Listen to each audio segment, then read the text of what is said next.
welcome everybody. Today we are in Beverwijk in Clubhouse Paddle and Ping Pong. And Happy New Year, by the way. And we're going to do 6 technique mistakes with the Vibora that you need to change in order to have an amazing Vibora, which of course you want. So let's start the video. Vamos. Okay. Ah, lekker boelie! And we have sales on justpaddle.com. I like it. You like it? Good match.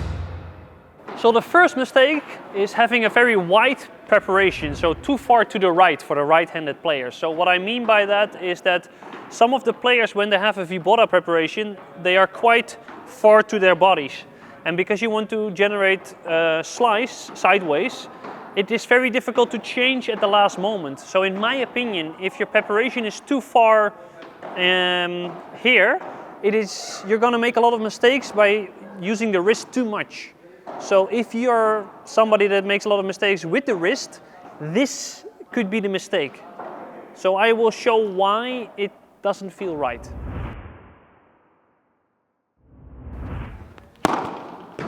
So at the last second, I had to change a lot, which makes it very complicated. So what I would recommend to prepare behind your head, because in this motion, you can go more sideways towards the ball, which makes it a lot easier. Yeah. Oh, perfect. See, much better. So behind the head and forwards. So I can make it quite compact as well. This might be too big, so it might be too difficult to time the ball correctly. So you can start, for an exercise, start with the racket behind your head. The ball comes, and then play.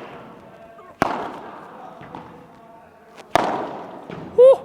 Venga! Mistake number 2, this preparation. So the racket head towards the net. This is something that is very common in the Vibora, but it's also a thing that you're gonna use a lot of wrist just before you hit the ball. So what I would recommend again is to be more behind your head. So you still aim kind of towards the ball, towards the net, it's the same. But from this position, you need to change a lot of wrist action. So it would be better to be behind the head and to play. So I have to use a lot of wrist action. It's not going to be a nice shot. So again, oh yes, you have way more time. Mistake number 3 is moving backwards when you're going to play the Vibora. So this happens a lot. So this is wrong. If you do this, you have to go to the Vibora prison. So what a lot of players do is they are standing at the net, and when they play the Vibora, they just go backwards. They end up hitting the ball very close to them. So if you're somebody that hits the ball too close to you, you have to move like this. So let's say I'm here, I'm going to step with my right foot like this, and I'm gonna move sideways and backwards at the same time. To do it even faster, this is what Stupa did, is he moves like this because it's faster than sideways. So what is quite important is that the moment you get the Vibora, that you move away from the ball, so towards the fence and towards the surface line at the same time.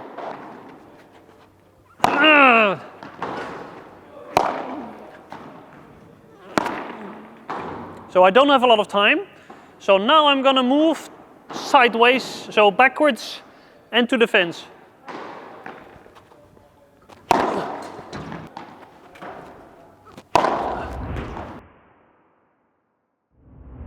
Mistake number 4 is opening the racket.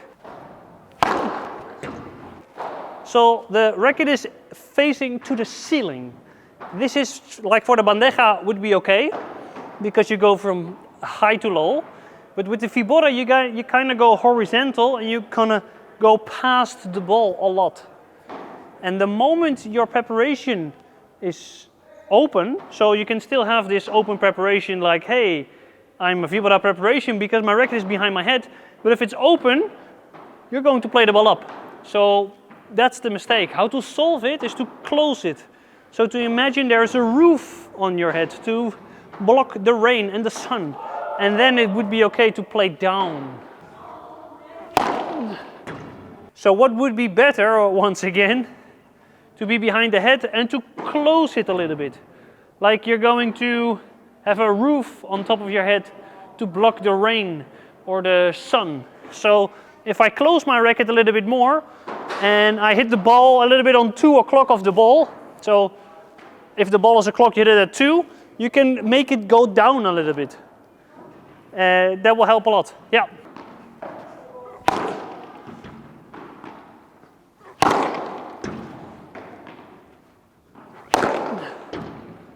Mistake number 5 is dropping the top.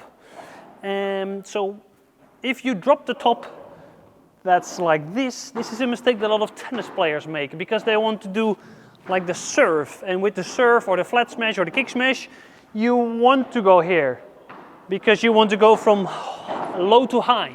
But with the Vibora, you kind of want to go from high to low a little bit.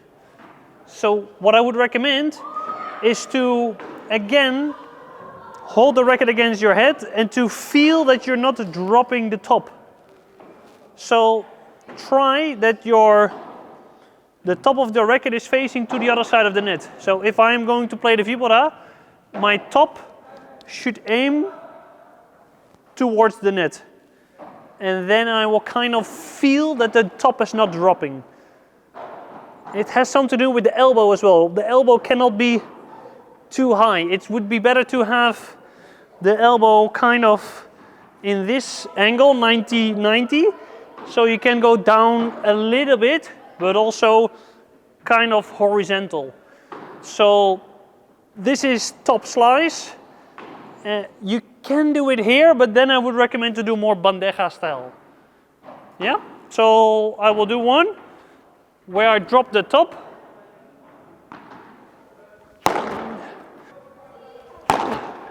And then the ball has a lot of rebound.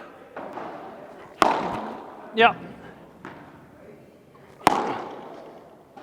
So it's very easy to defend if you're dropping the top, and you cannot really accelerate so much because it will kind of be like a smash and you will get a counter attack.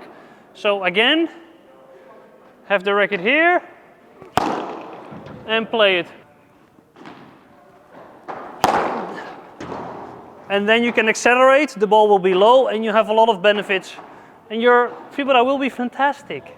The last mistake, number 6, is hitting the ball late.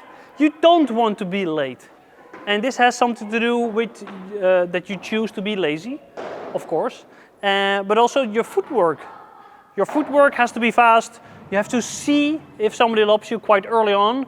So in the Stupa analysis, we can see his footwork was so early because he was doing one thing that was, I cannot tell you, you have to watch the video, but I'm going to show you why if you hit late, what will happen, because you probably use your wrist too much. Oh! So that's not the best Vibora. So you can see I'm off balance, I'm not so comfortable, and I'm solving everything with my wrist. I know this because I make mistake number 6 all the time. So now I'm going to move quicker, earlier, and I'm going to make sure that my contact point is more next to me. If you're playing on the left side and you play cross courts to the other left player, it is okay to hit it a little bit more next to you. For every person that plays on the right side and plays to the right side, you have to hit the ball more in front. So for the people that play on the right, you cannot be lazy. You have to actually move quicker because all of your contact points should be cross courts, which means an earlier contact point.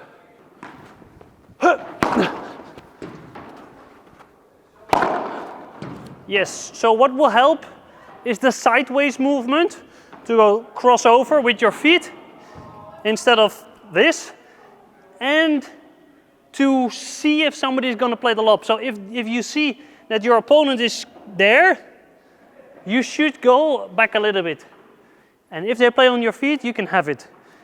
if your opponent is close to the glass, they might play the lob and you have a lot of time to respond. That's it for this video, so thank you all for watching and I'll see you next Monday. Hasta luego, ciao, adios.